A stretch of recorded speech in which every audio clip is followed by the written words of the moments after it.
Axel, j'ai 9 ans et aujourd'hui je vais vous expliquer l'histoire d'Istanbul et toutes ces belles places pour visiter.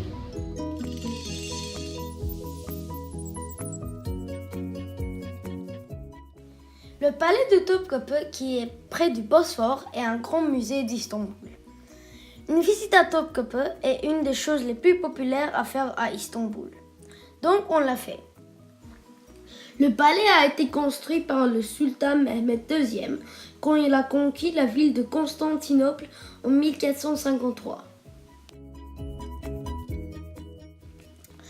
Le palais a été la maison des sultans ottomans, leur harem et leur cour pendant 500 ans. En turc, Topkapı signifie la porte au canon.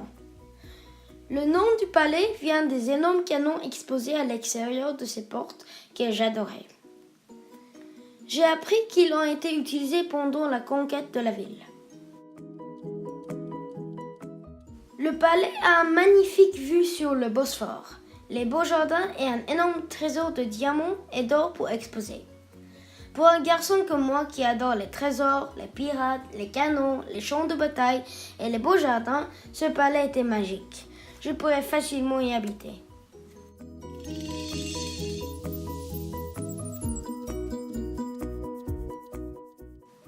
La mosquée bleue est un lieu touristique très populaire à Istanbul.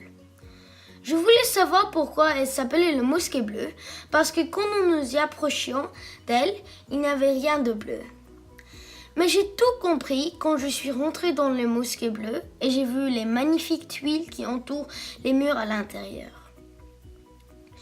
Les Turcs l'appellent la mosquée de Sultan Ahmet parce qu'elle fut construite au XVIIe siècle durant le gouvernement d'Ahmet Ier.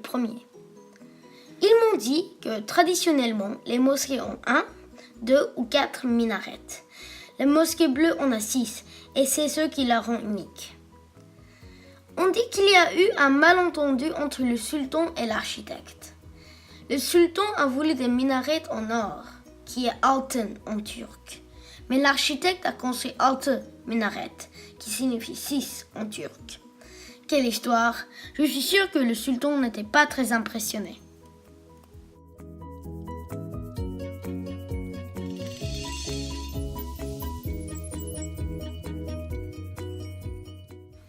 Quand j'ai quitté la mosquée bleue, en face, j'ai vu un autre beau monument comme la mosquée, Hagia Sophia.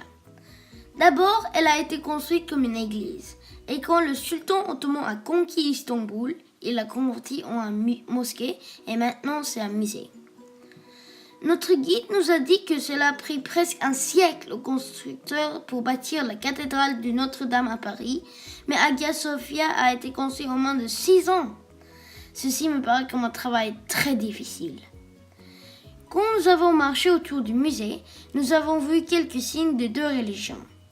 L'islam et le christianisme, l'un côté de l'autre. Ils ressemblent toujours à une église et à une mosquée. Je suis très impressionnée. J'ai demandé à ma maman de prendre une photo de moi devant ce vieux bâtiment. Le petit de 9 ans et l'énorme de 1400 ans ensemble dans la même photo. C'était mon au revoir à Hagia Sophia.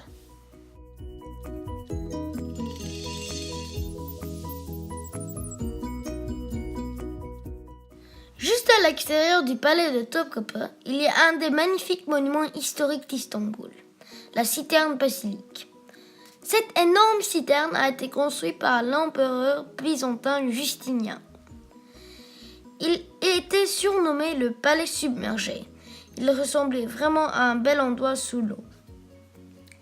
Il y avait 336 colonnes et 2 d'entre elles étaient vraiment spéciales avec des têtes de méduses. Personne ne savait où provenaient ces têtes et comment elles ont été amenées à la citerne. J'ai beaucoup aimé les têtes de méduses. Elles avaient l'air fières et fortes. La citerne était sombre et mystique. C'était comme être dans un film d'Harry Potter sous l'eau. Je me suis bien amusée en Istanbul. J'espère que vous aussi pouvez visiter cette ville bientôt et en faire l'expérience. Au revoir.